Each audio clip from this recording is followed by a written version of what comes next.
Hey there, and welcome back to the Beginner's Garden Podcast. I want to start out today by telling you a story about a neighbor's garden space that I drive by probably several times a week and see if you can relate. This cute little home has a small glass greenhouse with a few metal raised beds on the east side facing the street that I drive by. Every spring, this space looks great with beautiful and ordered seedlings in the beds. I can tell this gardener is full of hope for a new season.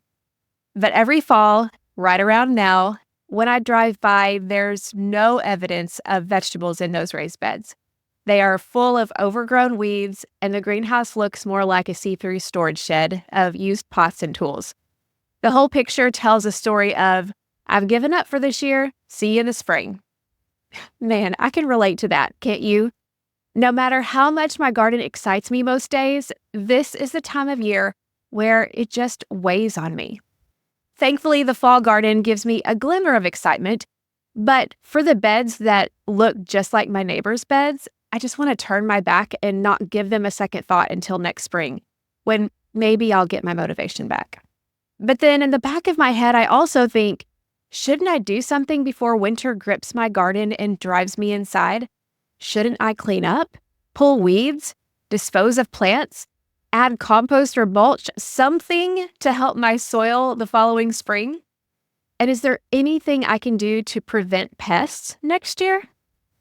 If you're stuck between these two mindsets, the one that wants to shut the door and lean into football and holidays and cozy evenings by the fire, and the one that wants to leave the garden this fall set up for success next spring, then this episode is for you. There's a lot of information online about garden cleanup, and quite frankly, some of it is conflicting, and we'll talk about some of this today, even when you're looking at reputable sources. But my hope is that by the time you finish listening to this episode, you'll be able to separate fact from fiction and know what's important and what isn't. You'll learn whether to leave plants in the garden or pull them, how to best build the soil, what you may or may not be able to do to prevent pest infestations next year, and what just isn't worth your time to mess with right now. That way, you can be more informed and focus on what really matters to set your garden up for health and production next spring. Today, we're going to dive into three main topics. Number one, what to remove from your garden and what to let stay. Number two, what you can do now to build your soil to set it up properly for next spring. And number three, what you can do to help prevent pests, if anything. Honestly, a lot of the conflicting information that I found centers on point number three, but we'll dive into that and let you make the best decision for your garden based on what you learned today and what you may already know. First, let's dive into what to remove in your garden and what to let stay. There are probably three types of plants in your garden right now. You have plants that were or are healthy, diseased plants, and weeds. Let's talk about the healthy plants first, because that's an easier thing to tell you what's best for your garden. Not 100%. There are some different thoughts behind this, especially as we think about pests. But in general, we can look at healthy plants as having the organic matter in themselves to really be able to lean into to use for soil building. One thing you can do, and this is what a lot of places recommend, is just to add them to the compost pile. This would be the case if you just want to clean up your garden, if you don't like the look of things still being out there and messy, especially as your first freezes and frosts come, then it can look a little untidy. So if you're the type of person you really want things to be cleaned up and you have healthy plants, cut them off at the soil level, we'll talk about that a little bit later, and put them in the compost pile. They're perfect to be able to reuse in compost. Another option, which is honestly what I do most of the time, is to leave them be. Let them stay in the garden. This is how nature does it. The frost, the freeze, if you get them, they naturally are going to kill the plant, and those leaves and the stems, they eventually start to break down and crumble and go back into the soil. Not only does this help the soil by enriching it with organic matter from the leaves and stems of these plants, but this actually also provides habitat for beneficial insects. especially with some of those more hardy stems like you see with okra and some of the plants like that. Another benefit to leaving these plants in the ground is that the roots decompose over time, and this is going to help your soil fertility, aeration, and more. We're going to talk about that more when we're talking about in section 2, being able to get your soil built up better for the spring. But all that to say, with healthy plants, use them. Whether you put them in the compost pile or whether you leave them in the garden to decompose on their own, they are great to be able to use to help your garden next year. Next, though, let's talk about diseased plants. This is a hard topic because a lot of times we are dealing with different diseases in the garden. And generally, almost all, or I should say, all of the university extension websites that I looked at recommend that you remove diseased plants. You may ask, well, many of the pathogens that cause these diseases can survive the winter, and they can and will often infect healthy plants in the spring. But also, one thing you may not think about is that diseased plant debris can attract pests that directly harm other plants. And so many pests are actually drawn to diseased or weakened plants. So by removing them from the garden, you're minimizing habitats for those pest insects. So what do you do then if you have diseased plants? The general recommendation is to only compost them if you're sure your compost gets above 140 degrees. Now, let me tell you, I doubt my compost piles ever get that high because I'm a lazy composter. Most home composting systems, unless you're really diligent about it and unless you're taking the temperature of the inside of the pile, and some people get really nerdy about composting. I love that. And if that's you, totally go for it. But for many of us, that's just not what we're going to do. So your compost pile is probably not going to get hot enough to be able to kill those pathogens. Another thing is that it's probably not going to happen in the winter. The microbial activity in the compost pile definitely slows down when the temperatures drop. So with that said, I would not necessarily recommend to put diseased plants as a general rule in your compost pile. A couple of options is if you have a large enough space like I do, pile it away from your garden, just put it in its own little compost pile, but you probably are not going to use that compost. But if you pile enough stuff, that can help provide haven for beneficial insects eventually. So that's not always a bad thing. But you also might want to figure out what kind of disease that the plant was dealing with, especially deadly diseases like late blight and others that are caused by bacteria and viruses. A lot of times the recommendation is to bag those plants and throw them away. Put them in a trash bag and send them away, just because those diseases can continue and they're especially deadly. Another thing to do as you're taking these plants out of the garden is to disinfect your tools. This is a best practice that I have to be honest, I have never done, but I know I'm supposed to. So I have to tell you to disinfect your tool. This makes sense because whenever you're using a tool to cut the plants, obviously, if there's any kind of disease, that can spread on the tools. Now that I've mentioned all the best practices, let me give you my personal take on how I deal with plants that have had disease in the garden, because I don't completely follow everything. And I'll just tell you what I do, but understand that it's best to completely remove any diseased plants. That said, here's what I do. For me, if I know that a plant has some kind of a viral disease especially, or maybe even bacterial, then I will take it out. I don't want to leave it in my garden. Of course, that assumes that I've been able to correctly identify what disease took my plant or was affecting my plant, and sometimes that's not super easy. But if I know it's something that is non-fungal, such as a bacterial or viral disease, then I will take it out. For me, though, fungal diseases, which are very present in my garden, I handle a little bit differently. These are diseases like early blight, which you'll find as little yellow spots on your tomato leaves, very common. Also, what I call the early blight's cousin, septoria leaf spot, because it basically does the same thing. They're just caused by different pathogens. Those are pretty common with tomatoes. And then you've got other fungal diseases like powdery mildew that you may have found on your squash or cucumbers. I personally have found over the years that no matter what I do, in taking out those plants and keeping them out of the garden and out of the compost pile, they're still an ever-present issue. I've realized that taking all of those steps, I'm not sure has really made a huge difference. So I don't worry as much about fungal diseases because I just know I'm going to be dealing with them every year in my garden. And that's just been an observation in my garden.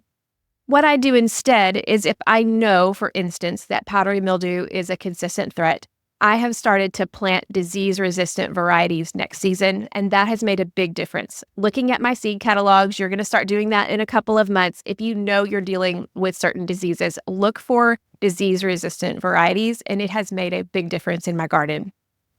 Also, I have just learned to deal with it. With early blight, I know it's going to be an issue every single year, and I work on trying to mitigate the effects of the early blight by doing pruning and by working on keeping the airflow good, which is kind of a big deal with those of us who live in humid areas, and also working on soil health. The thing is that the healthier you have your soil, the more resilient your plants are going to be, even to those persistent diseases. Another thing that I also do is I mostly will rotate my crops. Now, I don't follow the necessarily do this in year 1 and this in year 2 and this in year 3. And that works great for large farms or large gardens when you're growing a lot of things. But for home gardeners, sometimes that's difficult because, for example, you're really supposed to rotate crops based by plant family. And if you're like me and you grow a lot of tomatoes and peppers, and potatoes, that's one plant family. It would be really hard to rotate that and make them not visit a space for 4 years because, well, I don't have that many other plant families at the volume that I have these other ones. So it's really hard to do. But what I do instead is I won't plant the same plant family 2 years in a row. I like to do longer than that if I can, but at the very least, I'm not going to do them for 2 years in a row. And what that will do is it gives your plants and your soil a better chance to break that disease cycle by planting something different in that soil so those diseases don't have time to be able to attack anything and grow because it doesn't have a crop that it typically afflicts. That's the thing about diseases is that most of them are based on the plant family. That's why and I hope I'm right on this, I'm just kind of throwing this out, but that's why you don't see early blight on cucumbers because that particular pathogen doesn't affect the cucurbit family. So crop rotation the following year definitely helps. Now, what does all this have to do with what to do with my diseased plants? For me, that's why I say that it is best practice to take out all of your diseased plants, but I've just learned that I don't really have to mess with it if it's fungal diseases that I deal with year after year anyway. I even sometimes put those in the compost pile, even though I'm not supposed to. But you didn't hear me say that. So with all that in mind, make your own best decision and observe in your garden. So far then, we've talked about what to do with healthy plants and what to do with diseased plants. And the third plant you probably have in your garden is one you didn't plant in first place, and that is weeds. What do you do with weeds? Because if you're like most gardeners this time of year, your garden is probably overrun with weeds. And I have to be honest, sometimes I look out in my garden and we are nearing that first frost date. We're really close to it at the time that you hear this, if it hasn't come early. And I'm like, well, the freeze is going to kill it anyway. It won't matter. And while that may be true with annual weeds, that's not always true with perennial weeds. And depending on your winter, some weeds continue all winter long. Now, the problem with keeping weeds in your garden is that they can harbor disease and they can provide a haven for pests. So the general rule of thought is to remove them. Now, the problem with weeds is that they can harbor diseases and they can provide a haven for pests. So the general rule of thumb is to remove the weeds. But, of course, I'm going to tell you what I do. I don't always get to it. Just being honest with you. But I also don't worry as much with the weeds that are annual weeds or the weeds that are really easy to take out of my garden because some of them, if I know they're not super invasive, like a clover or a chickweed or purslane, that is a weed. Of course, it's edible, so I've started putting it in my salads. But I don't worry as much about that because on one hand, weeds can harbor pests and diseases, yes. On the other hand, they also contain roots that are good for the soil. It's good for preventing erosion over the wintertime. It's good for continually feeding the microorganisms that are present in the soil. So personally, the only weeds that I really focus on is the more invasive weeds and the weeds that I am consistently having issues with them getting large, growing too big, flowering, and continuing to cause a problem in my garden. For me, then, not all weeds are the same in my view. All that to say, this is definitely a personal decision on your part. I would recommend not having the attitude of, well, they're just going to die anyway in this frost, because as I said, that's not usually the best practice. But also, I'm not really one that's going to say, let's take them all out, because I do know that some of them are going to be beneficial. So with all that in mind, definitely make the decision that is best for you in your garden. Hey, just jumping in here to let you know about our next and final live workshop of the season. It's coming up on November 7th, and it is our Fall Garden Cleanup and Garden Jumpstart Workshop. We're going to be diving deeper into garden cleanup, specifically with perennials, what perennials you have in your garden. We'll talk about soil testing. We'll talk about what to do with your tools and how to put up your irrigation, among many more things. And we'll also start thinking toward next season, how to get a jump start on your garden next year by evaluating your past season in a way that actually makes sense and gives you a place to start. This will help you make better decisions when it comes time to start really planning your garden next season. We also talk about project planning and how to do research in the off season, those cozy nights by the fire. Again, this is our last live workshop of the season. I hope to see you there. It's right after the time change if your area does time change, so it's going to be dark anyway. So join me at 7 o'clock Central Time on November 7th, and I hope that you get a lot out of it, putting your garden to bed in more ways than we're talking about today, and getting a jump start for next year's garden. Tickets are only $19 ahead of our live workshop, and don't worry if you can't make it live. You will get access to the replay. Go to journeywithjill.net/fall jumpstart. That's all one word, journeywithjill.net/fall jumpstart, or check out the link in the show notes. Let's now talk about soil building. What decisions can you make right now to help start building your soil for the spring planting? Number one, leave some plant debris. We talked about this a little bit, but leaving some of your healthy plants especially on your garden can help improve soil fertility, because as that plant debris starts to break down over the wintertime, and the cold weather and the rain and the snow sometimes and the freezing and the frost, all that's going to help to break down that plant debris easier. That's going to eventually add nutrients to the soil. It also encourages microbial activity. It helps to feed the microorganisms, especially when they start to wake up in the spring. They'll already have that ready source of food waiting for them. I know I've talked a lot about microorganisms, and that may be a new concept for you if you're a brand new gardener, but here's like a high-level overview of why they're important. Microorganisms break down the organic matter that you feed them, and in return, they convert that organic matter, this is a very simplistic explanation, to the nutrients that your plants can actually take up. That's why they're so important in an organic gardener's soil, because the organic matter isn't always in a form that your plants can take up right away. It needs that middleman of the microorganisms. And by leaving some plant debris on top of your soil, that allows them to get some food. That way, they're ready to provide nutrients for your plants in the spring. Also, though, leaving some plant debris helps with erosion. We've talked about this before, but just as a recap and a reminder, erosion is so important to prevent, especially in the fall, winter, early spring with heavy rains, because that topsoil is the gold mine for nutrients for your soil and for your plants. Whenever you can protect that topsoil and keep it from washing away, that is the goal. And that's what leaving plant debris can help with, is to help prevent erosion. Another thing that leaving plant debris on top of your garden can do is that it helps retain soil moisture, very similarly to mulch, which we'll talk about next.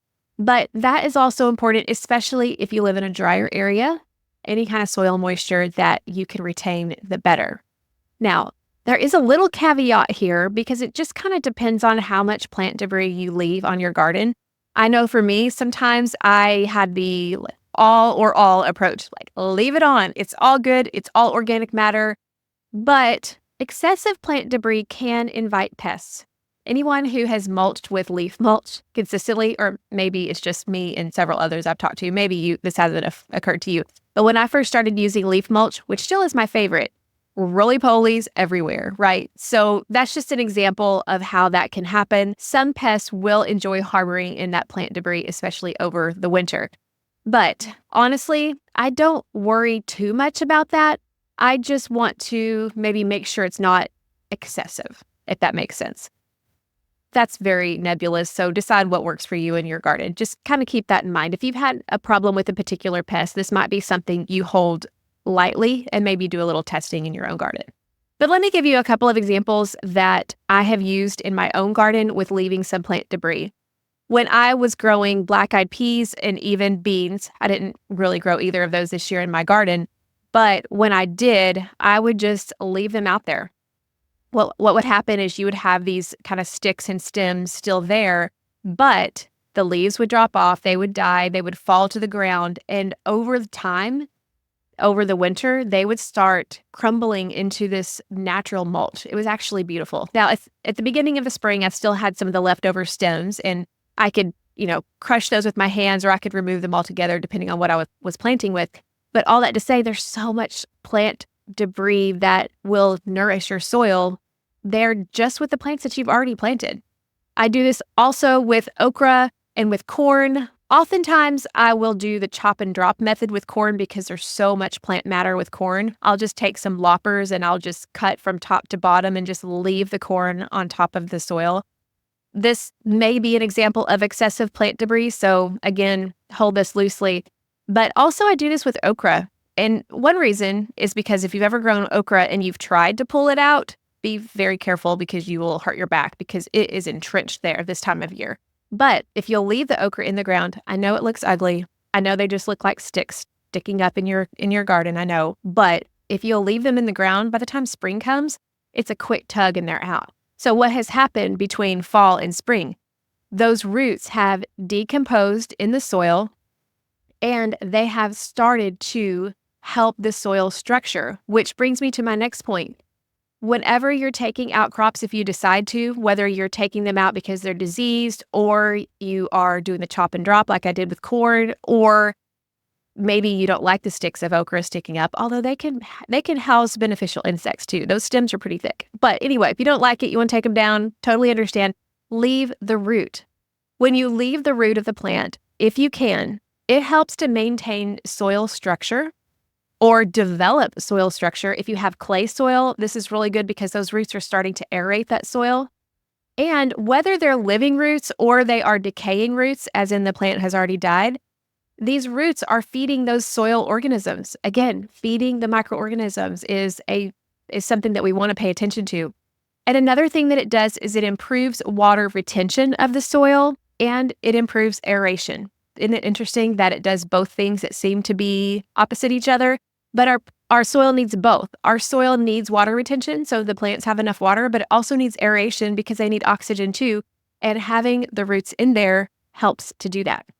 Let me give you a couple of examples. We've got tomatoes. So even if I have a diseased tomato, now if you have a particularly difficult disease like bacteria or virus, you may want to check me on this and do your research. I'm not sure if the disease will stay in the roots. If it does, take it out, but I did not do that research ahead of time. I apologize. But when I'm dealing with fungal diseases, which is more typical, I just cut at the soil line whenever I'm taking them out with the tomatoes and peppers. And here's something that I referred to in a previous podcast episode, but I'm going to read it to you because I found it very fascinating. And I'll link this in the show notes if you want to go read up on it. It's toward the bottom of this really long website. But it says this: the roots of tomatoes leave the soil in a good mechanical condition. The roots and stubble contain more fertilizing elements than most other crops. For example, experiments in Delaware have shown that the weight of roots and stubble is practically 9,000 pounds per acre, which those of us on a small space, that really means nothing to us. But here's what it means. This is 4.4 times that of cowpeas, which is honestly the thing everybody talks about as far as nutrition with cover crops, 3 times that of wheat, 3.5 times that of a white potato. The roots and tops of the tomato contained per acre 27.3 pounds of nitrogen, 4.1 pounds of phosphoric acid, and 33.9 pounds of potash. Do those sound familiar to you? That's incredible. I had to read that like 3 times. I'm like, really? Tomatoes? But if that's the case, then leaving those roots in the ground, and if we can, if they're not diseased, including the tops as well, can for sure help with soil fertility. All right, let's talk about the next thing. First, we talked about the benefits of leaving plant debris, leaving the root. Now let's talk about mulch. Now, why would we want to add mulch to our soil in the fall? Number one, this may sound familiar, it protects your soil from erosion. Again, don't have to rehash that. Number two, it helps improve the structure of the soil. What will happen over the wintertime is no matter what kind of mulch you use, that mulch is going to start to break down over the course of the winter. That's going to help your soil structure. This is really helpful, especially if you have clay soil or you have sandy soil or even rocky soil. Any kind of organic material that will help improve soil structure will help your soil altogether. It also, again, provides food for microorganisms over the winter. You may ask then, what material should I use as mulch? Most of the time I would recommend organic materials like straw, leaves, compost, wood chips. My preference over the winter is leaves, even though roly-polies love it and roly-polies have eaten my little seedlings. You have to be careful with that, but nothing diatomaceous earth can't help with until the seedlings outgrow it. All that to say, I really like adding fallen leaves to my garden in the fall because they break down really quickly. And that means that I don't have to pull it back as much when I get ready to start adding seeds in the spring. Or if I'm doing transplants, I don't really have to pull it back anyway. But it makes the soil more workable in the spring. I have noticed a big difference in just how the soil tilth is when I use leaves. Now, of course, I do love my wood chips. They just take longer to break down.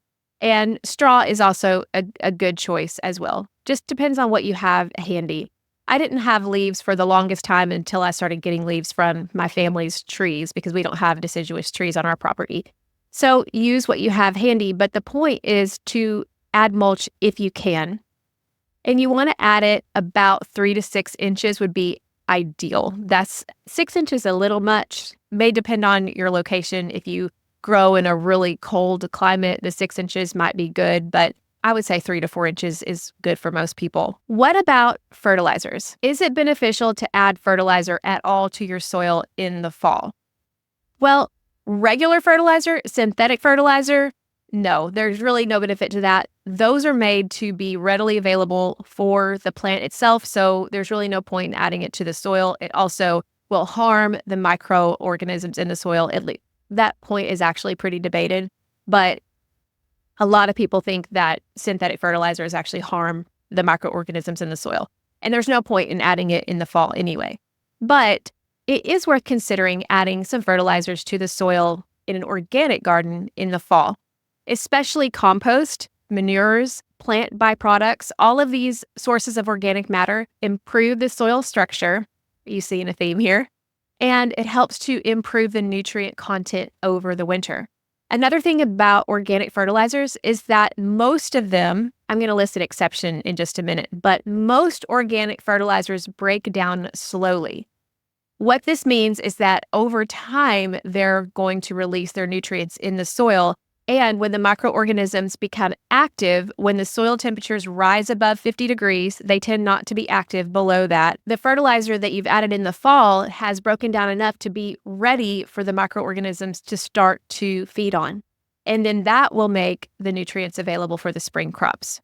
Now, I mentioned organic fertilizers that are slow release. A lot of your organic fertilizers are going to say slow release if you buy an organic fertilizer, like bone meal or something like that. It usually will say slow release.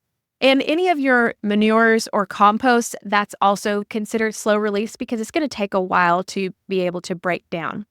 One thing that I like to do in the fall is if I have a pile of compost and it isn't completely broken down, I will still add it to the top of my garden because it'll continue breaking down in place, which will help with the soil structure and nutrients and all of that. That's a good idea if you have a partially composted compost pile. Basically, you don't want to be adding fresh kitchen scraps or anything to your garden, especially if you have any issues with rodents. You want it to be partially composted down, but you can add it even if it's not in its finished state, and it'll start composting over the winter time right in place. And your spring garden will be ready when you get ready. Now, I mentioned an exception, and that would be faster released fertilizers. And one example comes to mind would be blood meal, because the nitrogen in blood meal is released really quickly. And if that is released quickly in a fall garden, then it really is not going to do any good because the plants aren't there to take it up. So I would hold off on any organic fertilizers that are faster released until you get to planting if you want to use it then, because at that point you'll have a plant to be able to add it to. So overall, if you add fertilizers in the fall, then you want to make sure they're slow release or they're compost or they're manures. Now, the final thing you can do in the fall, you may be wondering why I haven't brought this up yet, is to consider cover crops. Cover crops are hugely beneficial because they suppress weeds in the winter. They also improve soil health in many ways. For example, many of them have deep root structures, and those root structures are going to help keep the soil in place. They're going to help keep microorganisms happy. They're going to aerate the soil. And then you've got the top growth that once it's cut down, it's going to add organic matter to the soil. Cover crops are fantastic, but they do have a little bit more of a learning curve. And honestly, by the time you're listening to this, it's probably too late in most places to plant this. Not all. If you live in a more southern area, it may not be too late yet. But it's something that you can put on your radar maybe for next year to research before next fall. I know for me in Arkansas Zone 8A, I usually like to plant my cover crops in September. I didn't plant them this year because we're having an issue with the fence and the rabbits are having a heyday in my garden. And the last couple of years I planted cover crops, the rabbits just thought I was feeding them. So I haven't done cover crops in a couple years, but when I have done them, they have been fantastic for soil building. Hey, just jumping in here, if you are interested in cover crops and you want a deeper dive into that, I've got a couple of podcast episodes and a couple of videos for you, and you can check out these links in the show notes. You may be interested in episode number 263, The Beginner's Guide to Fall Cover Crops. Episode number 198 is all about fall cover crops, and this is with True Leaf Market, and they're talking about how to do that and which ones you might want to choose. I also have a couple of YouTube videos. One is cover crops from start to finish. This is where I go over with you the process from planting in the fall all the way to breaking down in the spring. And this long-term look at it, I think, is really helpful to give you an idea what to expect. And then I also have a video called Cover Crops for Beginners. So if you're interested in using cover crops, fall is not the only time that you can add them, although it's the most common time. Check out those podcast episodes and the YouTube videos. Links are going to be in the show notes. Finally, let's talk about pest prevention. This is probably the most common question that people send me is what can I do in the fall to help my garden not have so many pests next year? So this is where it gets a little bit murky because there are lots of different opinions. There are some prevailing thoughts, especially with University Extension Services, but I am also holding a lot of these things with an open hand because I'm not sure how much research is current regarding organic practices in this area. So I'm just going to share with you what I found. And I'm also going to share with you some questions that I have. I'd love to get them answered at some point, but I wanted to bring you both schools of thought so you could do your own research and just keep some things in mind as you start to apply some of these things in your garden.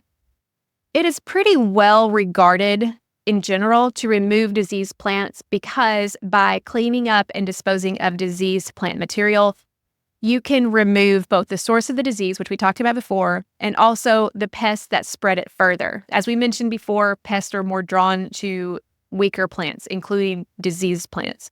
So by removing those plants, you're probably carrying off some of those pests with you. This also helps limit disease-carrying insect population and reduces infection the following growing season because many of the diseases, maybe not many, but a lot of diseases are actually carried from insects. there's a couple specific cucumber diseases that are transferred by the cucumber beetle actually gnawing on the leaf, if I'm not mistaken, getting the disease and transferring it to another cucumber plant. So by removing the disease plants, that will hopefully help with some of those pests and diseases both.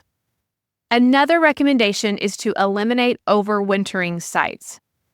Many pests such as slugs, beetles, aphids, moths, they overwinter in garden debris like dead plant material, leaves, and weeds.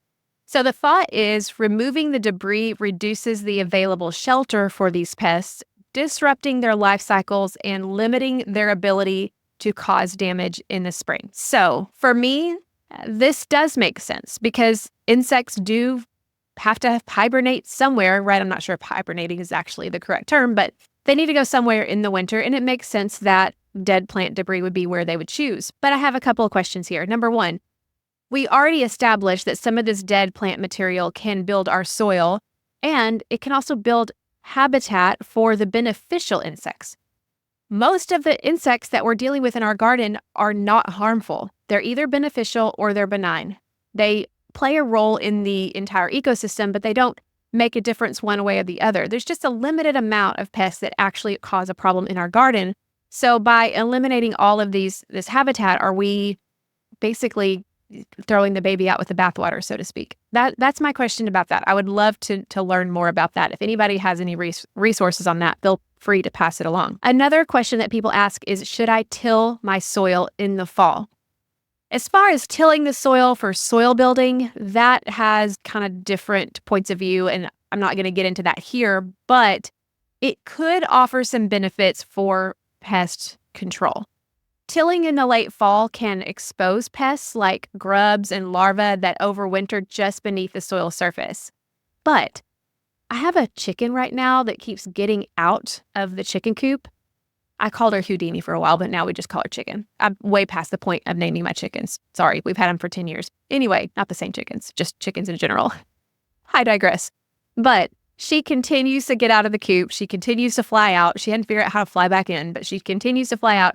And I'm watching her in my garden, and she's basically doing the same thing, but without destroying the structure of the soil. So I would be curious to see how a chicken can do that work if you have chickens as opposed to tilling, because the chicken is going to be a little bit easier on your soil and fertilize it in the process. But that's definitely something to consider, is that tilling the soil can bring up the larvae, can bring up the bad pests, also the good ones probably, for predators to find. So we have birds that are still around, and that can be their food, but also just the cold temperatures could make it where it's a little bit colder.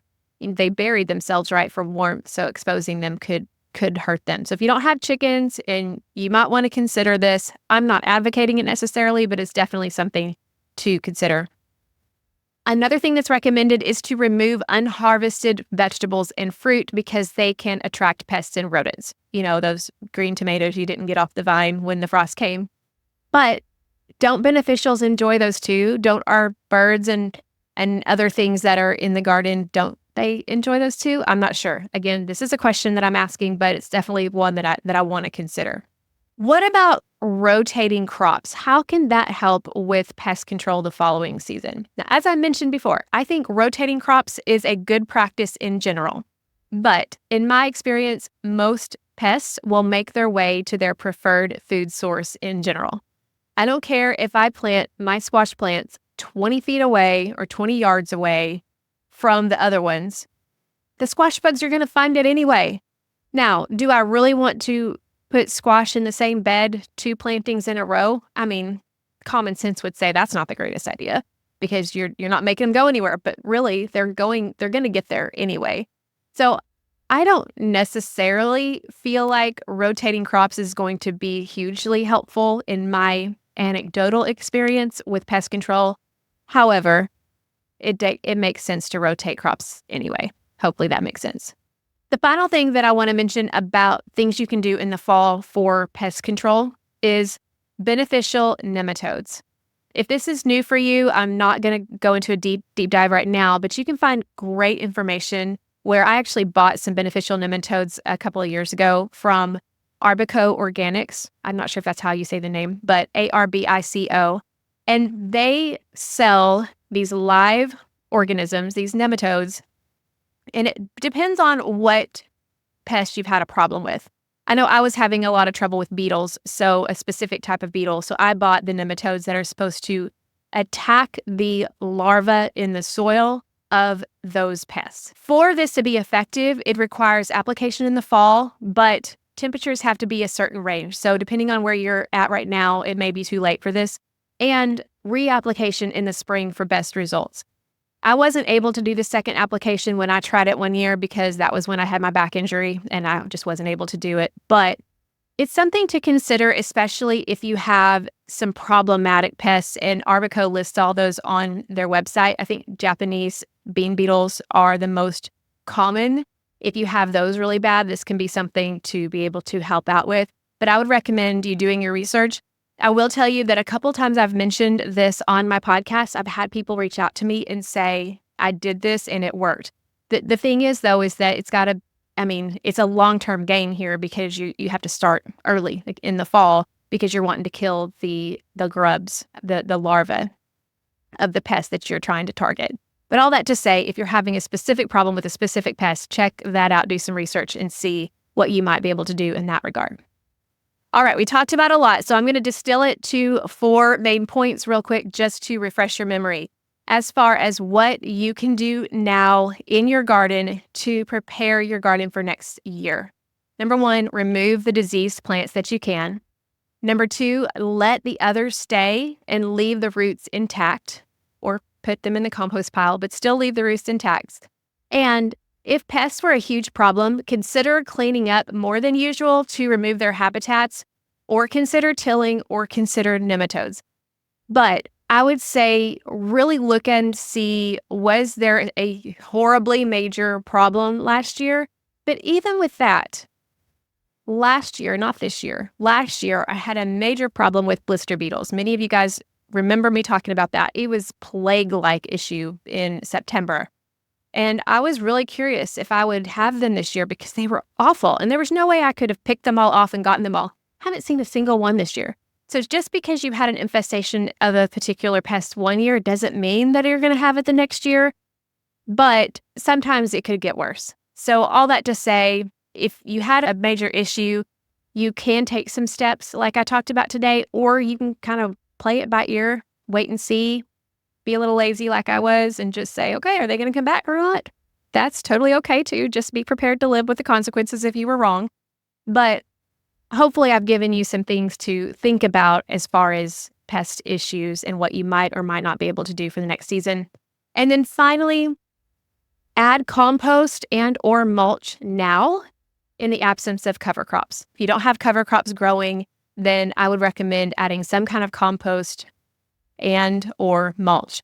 I know we talked about fertilizers. The only fertilizer I typically add in the fall is just my chicken's manure that I have that I use. I don't know that I've ever actually added organic fertilizer to my garden in the fall, but I focus on adding the compost, and that has definitely worked out well for me over the years. So I hope you've enjoyed this episode and it's given you some food for thought and also some good takeaways to tell you what can actually help with your garden next season. And I encourage you, I know you're tired over the season. I'm tired from the season, but some of these pretty fall days, it's actually rejuvenating to get out there in the garden, even if you're just cleaning up. There's just something that is good about it, and you're outside, you're enjoying nature, enjoying it as much as you can. And don't forget, on November 7th, I would love to see you at the workshop where we're diving more into fall garden cleanup and getting ourselves jump-started for next year's garden. I hope to see you there. Be sure to check out the link in the show notes or go to journeywithjill.net/fall jumpstart.